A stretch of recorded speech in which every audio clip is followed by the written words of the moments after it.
Fire, what you saying? Yes, I give thanks a lot. Fire Q, yes, man. Seriously.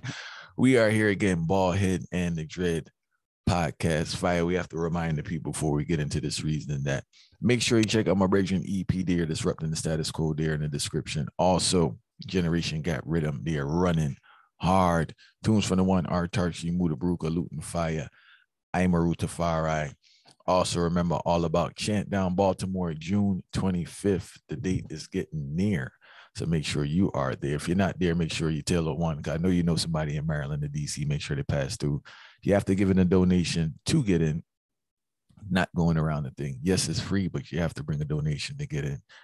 For a list of the things needed or things we're looking for to be donated, go on chantdownbaltimore.com. Live on stage, and one Freddie McGregor, Ibamar, Autarchii, Profi, Ancient there with the Naya Bingy sounds, and the great Jerry Harris. Fire, what we're reasoning about today? Yes, we're reasoning about the many faces of white supremacy, and I gotta look from a couple different angles, because it seemed to me like white supremacy in America is a thing where continuously evolve, and it has so much different attributes towards it, where it's like it is a thing where really misunderstood, you know. So we really want to dig into it and show the people them some reasoning and many different angles towards that. Well, for those unaware, on May 14th this year, there was a mass shooting. Some call it terrorist shooting, whatever you want to call it, there in Buffalo, New York, at Tops Friendly Market by a young man, white man called Peyton S. How you say his last name? Gingdrin or Gingdrin? Why name is not even important to I? Well, the Bridgeneer. Hey, well, I want to say this first off, right? This young man kind of smart at the end of the day. I just want to start with that before we get into the full reason, because either he's smart or the person that sent him there is smart. Reason being is this. First of all, the man drove a decent hike to get to this particular area, right? Man doesn't live in that area. It's predominantly Black community there in Buffalo, New York. The man went there knowing the response he would get, because when I heard about the thing, I'm not a newsman too tough, but this one caught my attention. And I saw a clip of him being arrested. And I said that summed up the whole picture. If anybody want to know about racism, if everyone want to know about racism and white supremacy in America, just pay attention to the whole arrest film. Now, I can speak for me personally. I can rob a Sprite from a gas station fire and probably get a bullet in my head, truth be told, depending on what neighborhood I'm in. In all reality, especially if police are there. I'm gonna get roughed up at least, fire. Like all my arms and my shoulders weak. I'll pop up my shoulders and all that when he roughed me up. So I don't think there's too many what the system would consider illegal activities where I would just be able to sit there and I'm just literally chilling, fire. Like, because I was looking at the man's face. I said, BC, the man, I know, mark on his face, eye not swollen, eye socket not broken, nothing. He just there. But the reason I said the Bridge is smart, because if you think about it, he's aware that the people who police that area are not from that area. So they're not internalizing this as like a Bridger being killed or a member of the community. For them, it's just a job where they just disregard.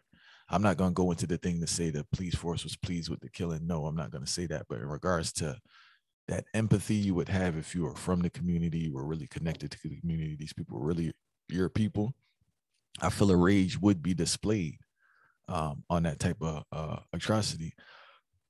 A Bridget brought to my attention a couple weeks ago where Dave Chappelle, the comedian, was attacked on stage, and this man got this a comedian fire, but the people who are around him care for his safety, and that's their job to protect. So hence they react, and I know the police can't go kill a man, but I'm pretty sure if it was some melanin in that skin, the arrest wouldn't have been as peaceful. Let's put it like that.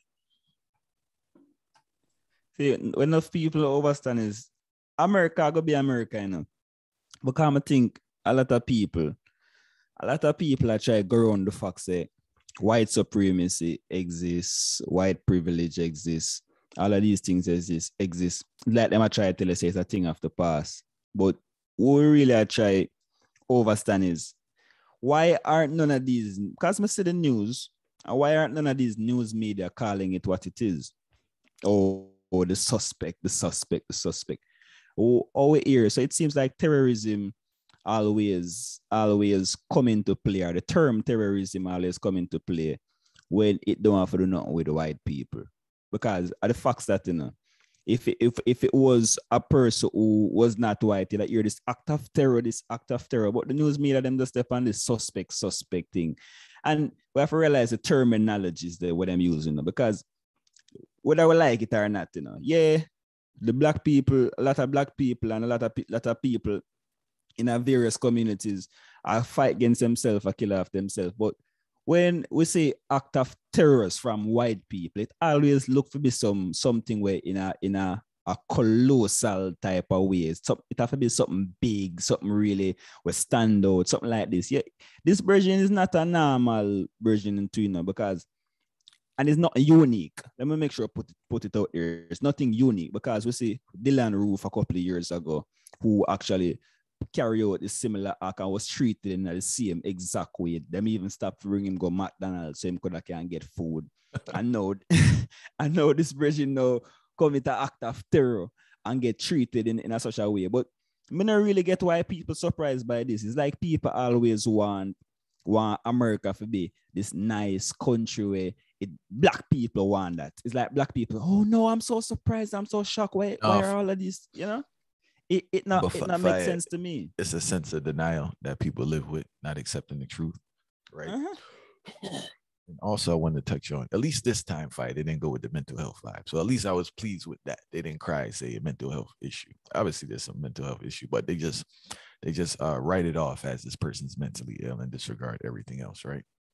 Remember them tried that with Dylan Roof, and Dylan Roof tell them, say, no, not at all, If you put me as being mentally ill, that means say you're disrespecting my act, because that's the thing, these white supremacists are very bold, So you see, if you see this whole mental health thing, you realize it start up on a decline when them carry out certain act, because them want to make you know straight, say, no, my intention is to get rid of black people. My intention is to show my hate when me have, and this day me have for these set of people, So don't try to paint me as a mental illness, because that now I got deter my whole mission and my whole reputation towards each of these people. And there I say one thing, I can't tell that me can't say it, When there I say you wouldn't go as to say the police did glad say this thing take place, I would have said that.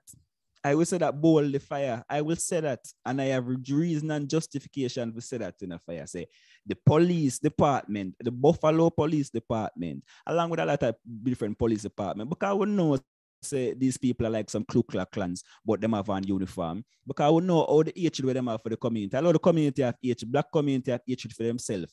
I will say, I'm gonna make sure I put that out there. But as it relates to the police departments in America, almost 66,000 or whatever police department they might have, them have hatred towards the people, and if them don't carry out the act of hate themselves, they are very, very, very happy whenever a white supremacist carry out that act for them. So I would go and say that straight and bold and plain, because there are reasons and there are justification for that statement. Well, fire, I'll just say, I can't generalize and say all fire. That's the only reason I didn't say it. So I just got to clarify to say all. There are many members of the thing there that's on a white supremacist racist vibe, but not all fire. No, the department, not every department collective. But the department itself, because it shows in a different ways again. Just like the example when the sister tell us, say, all right, she call the police department, police are file a complaint, and them know say act of terror is in place, and the girl a whisper because her life is in danger, and the killer is right there, and them tell her so why she's whispering, hang up the phone. And then now this, you see, Europe said this dispatcher gone pan administrative leave and all of these things. I just don't get all of these things, because if the proof is there right off the top, that person have to get fired and probably some possible charges. Because, and these things I will say over and over and over again. The police with all the resources where they have don't care when it's time for the life of black people at all, because them want black people to die. We see that over and over again. Yeah, it's a double-edged sword, because They want black people to die and black people want themselves to die, right? Check this fire. I just want to go back in regards to white supremacy, another example in the media, right? Please remember though, the media that's there controls the narrative. And it's very important that they use certain words to kind of keep this superiority complex running, right? Therefore, that's why we'll have suspect. I noticed they're not showing his face that much because what I noticed with especially when white people do something out just crazy like this, they try not to use their name that much. They don't refer to him as a white person, and they definitely don't show their picture. Now, on the other hand, with black men, I can speak about two examples I remember clearly, very disturbing. I remember years ago, a guy in New Jersey was caught on a house cam. He broke into a house. He was smacking up a white lady in front of a kid. In fact, they would replay that over. In fact, they was already replaying that on Sports Center from. They already playing that on Sports Center from what I remember, right? Then there was another thing that took place with an ex-football player. Same thing, that domestic thing. See, you see when, especially the domestic with the black man beating up the white woman. That one and another one, fire. You remember in the 80s when they used the guy as like for prison reform, like he broke out of prison and raped somebody. I forgot, it's Willie something, Willie whatever. They used another guy recently like that. This dude in Philly, he had a shootout with the police, and they just kept showing his picture. They kept showing his picture and referring to him as a black man. And it's purposely done because you have to do anything to dehumanize the person you're oppressing. And people don't want to understand. And we have media outlets, whether you say big or small, but we don't do any propaganda that's beneficial for us. We actually put fuel to the fire by demeaning our own selves and focusing on futile topics and putting ourselves down. So it's like you have the white media doing it and we have our media doing it. And we wonder why we had a perception that we do. I just want to cut to another area in regards to this white supremacy thing. I just need to bring this up so I tell you the statistics properly. First off, if anyone is unaware, make sure you get this book here, Iceman Inheritance. If you want to understand about white supremacy and white people, this is a great book here by a Bridgman called Michael Bradley. I'm not even sure if the book is circulating like that because this one here is more precious than gold. But check it out, Iceman Inheritance. Take your time and read it, fire. I mean, you must read this to get a clear understanding of how people conduct themselves. Now, what I wanted to say in regards to misconceptions and the power of the media, for those who are unaware, right, majority or most arrests for violent crimes are by white people, right? White people doing violent crimes. Majority of arrests by black people are non-violent crimes. Prisons are filled with people for non-violent crimes. It makes sense. You're in a low-income area. Ignorance is high, unfortunately. People are uneducated about the law system. Fear is a big impact, and people don't have resources for a lawyer. You're dependent on a district attorney. Majority of these cases are done through plea bargain, intimidation, scare tactics to keep the numbers high. So that's kind of the justification for the high number of blacks. But majority of violent arrests, violent crimes in America are done by white Americans, specifically white men, right? And it kind of trumps this notion that because black people really should be fearful historically of white people, but they play this game. I was walking in Philly the other day, this dude crossed the street and I was dying laughing. Like I was walking at a break doing work and this dude crossed the street. I thought that was odd. And I also, majority of unmarried births are by white women. We have this welfare woman thing and all this, and it's not the case. The white household is not in place like you would think. Number one recipient of welfare is white people. This is a fact I found disturbing. So this is the thing, right? In regards to reading proficiency at fourth grade, we have 46% of white kids are proficient at fourth grade, right? Now, black children are 18%. And this is with this systemic racism. And I'm not justifying the low performance, but it's not that bad based on all the things they have to go through in all reality. And who's to say that 46% is not bumped up? We all know how to manipulate and make statistics lie. But what I found very interesting is that in West Virginia, the gap is only 1%. Only 19% of eighth graders can read proficiently on their levels for white people, and for blacks, it's only 18%. I'm not sure why we don't highlight that statistic, right? So it's just a vibe where who controls the narrative, who controls the statistics that we think, who has the power to make sure we continuously hear certain things. So we need to be privy to these things, and we need to question certain things and stop accepting and internalizing as if white people are on some great heights and everything with them is perfect. That is not the case. And what I'm noticing, especially with white supremacists, that they understand that. And you notice, I think they're throwing temper tantrums, especially white men. I think see it as a temper tantrum vibe in the sense that for businesses to run, they can no longer play that game to keep that schism between blacks and whites by giving them somewhat of a little more privilege because they're unable to perform. And at the end of the day, capitalism trumps everything. So right now, by default, you have to use other people. Now, in managerial positions, yes, it may be a dominance, but in other positions, fighting, I have to get who can perform. And I think white people are seeing that. And I think that's what people need to discuss in regards to seeing that this is the supremacy that they had that tight hold on for centuries is fading away. Because even their own white brethren would hire someone from what we refer to as an immigrant before their own white person out of basic economics and work ethic and doing a better job. So I think that's what's taking place, and people need to see it. Like I feel white people are understanding more and more because they messed up. They truly messed up because they should have never gave people an opportunity fighting. Yes, people could complain and say it's a little opportunity, but the little opportunities we've been getting, we've been excelling beyond words can explain. When you give black people, Latin people, you give people an opportunity to fight, they're not playing around with it and they're doing a great job. And I don't think they could go back to the point where they don't give anyone an opportunity because there's not enough white people performing on the heights to keep the ball rolling. Let's talk about this opportunity thing too. I remember saying now the way the way a lot of these opportunities come about even now is for cover up white supremacy. So, this whole diversity thing, because this diversity thing is a whole plot for cover up white supremacy. Oh, there's a black man on the team. See, I'm hiring black people. I'm hiring I am hiring Latino and so on, so on, so on, so forth. I must realize a lot of these actions in America is like them really want to carry out the agenda of white supremacy, but them want to shrug it underneath the rug like it don't exist. So them do a lot of things for come in place.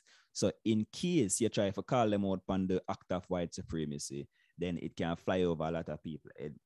But there I mentioned Virginia, and it's funny how you mentioned Virginia because in my head, me connect a lot of things will take place towards the shooting too, because the shooting is not even the whole point alone. Like in Virginia recently, we see where the them and name a lot of the schools them are for the Confederate leaders. And one of the particular, I think of the senators or somebody in the House of Representative, I can't recall.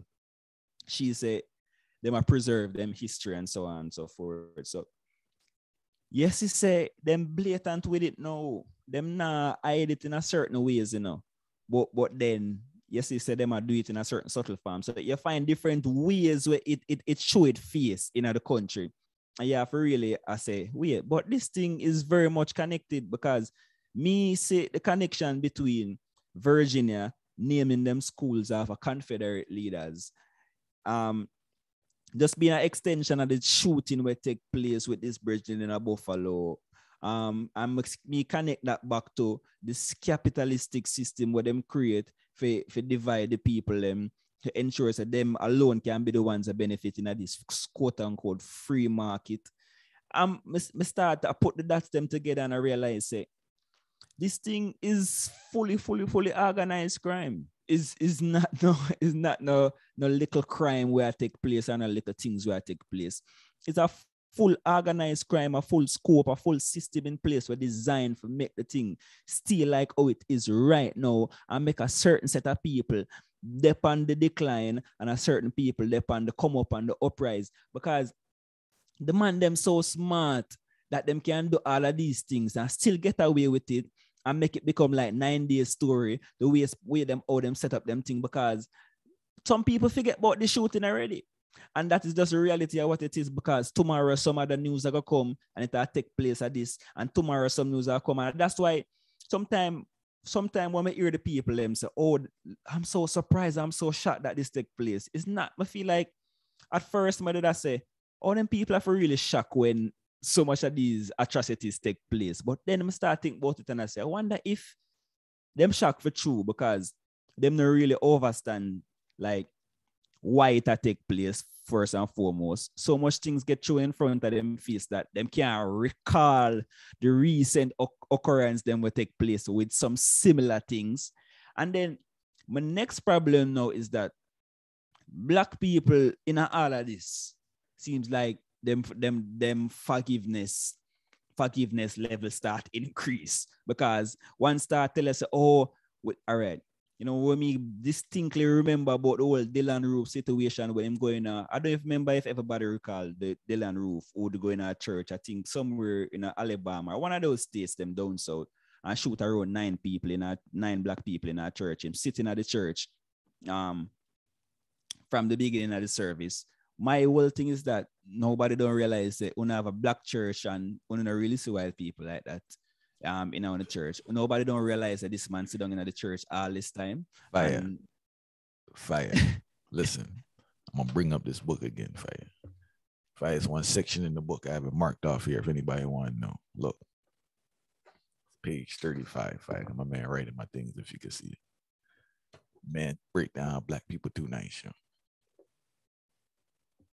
Black people too nice, fire. This before the Christianity thing, fire. And my indigenous people down there from Jamaica, Skamaica, my Arawaks, my Tainos, and my Caribs. They just seem like basic man on earth at a certain heights. Not originally. I know people were very violent early on, but when they got more socialized, but they're more common than people from Europe historically. Because especially when you mix the self-hate with the what do you want to call that again? Not the white supremacy. When you call it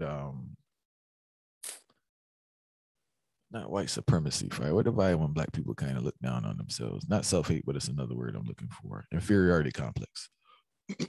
Now you have a superior being amongst you, and you love that. To have a white man in church. Whether that white man on the ground crawling, the fact that he white is an honor for this man to be in your presence to even accept what you're doing. That's what it comes down to. A white person accepting what he's doing and wants to be around us is the greatest thing. And you go sprinkle that with some Christianity. Forgive this, forgive that. There's a recipe for disaster.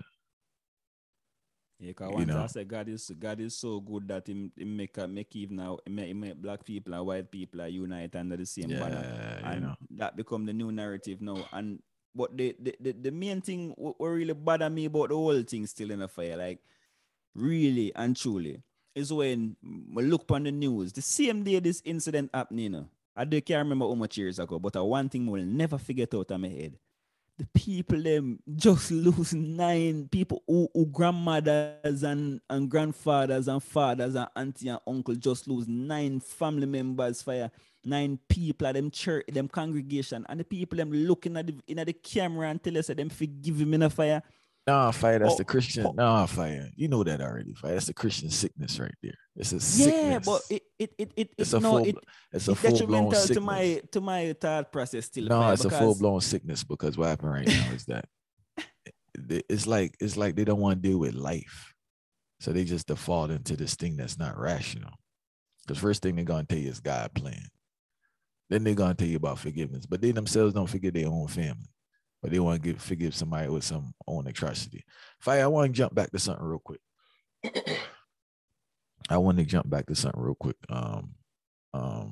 That you brought up. I think it slipped my mind now, man. Continue your reason. Let me see if I could get it. It's something you said earlier. I wanted to jump. I know we kind of went past it. I should have wrote it down. It was having to do with the media. Continue your reason. Let me see if we jump back. Yeah, because when we really sit down and check it though, fire, it's a strange occurrence because when we think about forgiveness, fire, if I even after a time you can see a heal and you process something and then you forgive an individual, but right on the spot, then and there, it's like the people them condition for no say, all right, white people tell me that I am subhuman, okay. Yes, I'm subhuman. I have accepted this fact that I am subhuman. And they will, from time to time, come and create some form of purge, try to kill black people, which become a norm now to me. That is what me internalize a statement there of forgiveness as, you become so subhuman and so prone to white violence and white supremacy that automatically your only response is that we forgive them and there's nothing else. You see me I say? But it's like a call for sure black people say. Black people need to overstand this fire. When the ones them did have the Berlin conference, seeing the scramble for Africa. Now all of the nation them at the table never did see eye to eye in a fire. Them never rate nor like each other in a fire. Bismarck from Germany, him think Leopold was a scum, Him think Leopold was like a scum of the earth and him was nobody important. That Leopold write so many letters to Van Bismarck of Germany, and Bismarck said, no, Leopold is just trying to be over ambitious. What I want to tell you, say, the whole fact is that when the man them sit at the table and say them a split up Africa, even who hate each other, no in this thing say the main objective is to take over Africa, colonize the people of Africa, colonize their resources, capture their resources, and when we capture them resources, all of the central powers in the world will be in Europe forever based upon the whole tendency and the whole mindset to them I come with. So if one of them knows that them have to eliminate petty prejudice, them have to eliminate disagreements. Black people have to learn these things, As something we really need to learn and take away from them white people whenever them carry out them act of terror in a certain things. We need to take out, because your brother not agree with you upon this particular thing. It not mean say him supposed to just be an enemy. Yeah, we're not gonna agree, but the people have to realize that when it comes to a particular cause, we have to drop certain petty prejudice so we have fire and certain mindset we have for the sake of becoming ultimate humans fire, because we feel like we get too contented with being subhuman. That's how I see it. I'm gonna talk it truth. We get too contented with being subhuman. Them tell we are subhuman and we not ourselves. I say, yeah man, we are subhuman. Let us just, and the only way I take a true stance or be quote unquote in a revolution, which is a reactionary format, act against when somebody violate my rights is when another subhuman violate my rights, then I going to take it up and I'm going to get to the streets and I go attack him to certain manner because me in a position where me is a subhuman and the only person who me upon my level is another subhuman. No, that is garbage. I mean, I tell them straight. We have to get rid of the mindset. It don't make no sense. Reality, man. I did learn this in regards to a difference in cultural relationships. I noticed that white people, the ones I've interacted, I can't speak for all people, the ones I've been exposed to, tend to put the mission above relationships.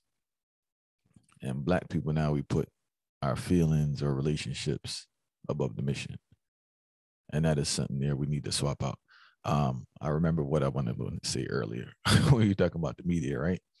Already what news fire is, there's only a certain amount of time and they cut to everything. So people are truly overwhelmed with information, especially now, because not only do you have traditional news media, but with social media, they're not processing things fire and not staying in a man heavens well for too long.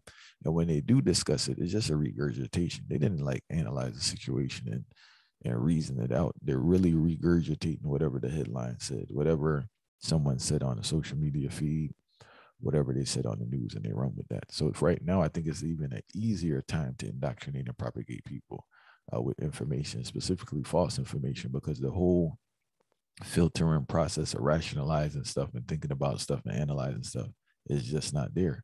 It's download, regurgitate, forget. Maybe some things are in the subconscious and we keep it moving. So in a very dangerous time for the circulation of information, because people's ability to process stuff, rationalize stuff is at an all-time low. So it's very disturbing, but that goes in the whole point in regards to just like sound bites. We spoke about it before, sound bites with news. Well, this person said this about the event. well, this person said that about the event, and I guarantee you that's what you're gonna hear people speaking about all day. You know, no one's gonna look at it from a different angle. No one's gonna delve deep into it because we just don't have time for that, right? So, people, we just ask that you yourself, once again, have no have no relationship to this book outside of you sharing you some solid information. Make sure you check out this one, Iceman Inheritance. But we just ask those that you know, within your time, just look at stuff and try to look at stuff from a different angle and different perspectives, right? And understand who's giving you the information, why they're giving you that information, and the purpose of them doing it. Who does it benefit, right? How do they talk about particular people? How do they present certain people? Because you can clearly, you don't have to do no great case study. You can literally go on YouTube and look at a crime of a black person, look at a crime of a white person. Look how much time they show their face. Look how they speak about the person, the terminology that they use, the adjectives that they use about that particular person, right? And like how many times they show it. I remember one time I was this was still in school. I used to get hurt a lot. I was in the training facility, whatever, like rehab. And something took place. I always just kept replaying it. Now, in instances like this, they may show the store, they may show a police car. Their B-roll is totally different when a white person does a particular crime. Even with domestic abuse, black on white, that is, they don't care about the black on black domestic abuse. No one cares about that. But if a black man were to be on tape hitting a white woman fire, constantly replay, they're like salivating when this happens, because now, yes, we have something to just, solidify this narrative, and they keep replaying it, and we internalize it to the point that we're scared of each other, to the point that we have some people just jump the gun. Really, people really have a negative view of black people sometimes. Their own people, your own people, just because. And you can't, when you understand, you can't even say that, because the amount of stuff that they internalize over the years, you just got low on them, I want to say two things before the reasoning even conclude. In regards to what I said about the me a while ago too, and when one's really research, here is one major example where never left my brain to. I see similar occurrence take place with a group of black youths and a group of white youths. I'm never ever forget this out of my head, because there are certain things that take place where you just can't forget it, especially if you think about it from a critical and a logical standpoint. A group of white youth beat down somebody seen, and some college youth, they beat down somebody and almost kill them. I think they mob a couple of youths and almost kill them. And the narrative and the headline was misguided teens. These misguided teens. But people can go check it out same way. When you can go check it, you know, say it online, bunch of misguided teens. And then we say like it was around 2 to 3 weeks later, in the same media, almost a similar occurrence take place with some black youths, and them say a bunch of thugs. Seeing them say a bunch of thugs. So I say, what is the difference between this thing taking place? Actually, the white one was the occurrence with the white youth, them was more violent actually, because that person will practically depend on life support and them thing there. So I say, and these youths are misguided teens, as opposed to the black youths who are a group bunch of thugs. And the headline are over and over, a bunch of thugs. So you see, them try to shoot these, it's like advertisement, I don't want them feel like it's not advertisement, because when you see a cigarette, it's a sort of advertisement, but do not smoke cigarette, it already shown and written in the books of advertisements, say, when them tell about cigarette, it's supposed to stimulate your brain. Even them tell you don't smoke it, stimulates your brain, knowing that the human brain is very curious and very interested about things that put them at risk at certain timing. So that cigarette advertisement that I said, don't smoke it, actually will make more people want to try it and smoke, for say what is in that whole thing where going to lead towards them, for them detriment. But in the same news media, it operates in a same particular way. There's a lot of codes of advertisement we realize the news media follow. And if we really look on it deeply, that's how we will overstand it. We'll check it from that particular angle. And then the last part we really want to talk about is We can't overlook this. This is something very, very, very, very, very crucial. In a this shooting we go on recently, the brother the day before was at that same mall or that same particular spot, reasoning with one or two people about critical race theory. I don't want nobody overlook that in a fight. That is a that is a wicked, wicked, wicked piece of thing, because time and time again, we see where all of these people are so interested about finding about black people's view and all of these topics, critical race theory. What do they think about the imbalance of power in America? What do you think white privilege exists? White people are very crucial and very keen into knowing what black people's thoughts are on this particular subject. And they're very, very educated on the whole formation of critical race theory.